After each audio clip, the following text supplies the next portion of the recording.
அண்ணா இந்த இண்டிகா 2014 2 ஓனரு. வண்டி எல்லாம் தெளிவாக இருக்கும்ண்ணே. இன்ஜின் நல்லா தெளிவாக இருக்கும். கஸ்டமர் 1.10 சொல்கிறாங்க. ஒரு ரூபாவில் நிற்காங்க. ஒரு 95 ரூபாய் கிடைக்கும்ண்ணே ஃபைனலா.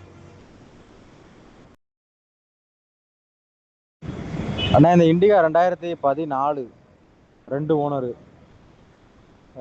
வண்டி எல்லாம் தெளிவாக இருக்கும்ண்ணே. இன்ஜின் நல்லா தெளிவாக இருக்கும். கஸ்டமர் 1.10 சொல்கிறாங்க. ஒரு ரூபாவில் நிற்காங்க. ஒரு 95 ரூபாய் கிடைக்கும்ண்ணே ஃபைனலா. அண்ணா இந்த இண்டிகா 2014 2 ஓனரு. வண்டி எல்லாம் தெளிவாக இருக்கும்ண்ணே. இன்ஜின் நல்லா தெளிவாக இருக்கும். கஸ்டமர் 1.10 சொல்கிறாங்க. ஒரு ரூபாவில் நிற்காங்க. ஒரு 95 ரூபாய் கிடைக்கும்ண்ணே ஃபைனலா.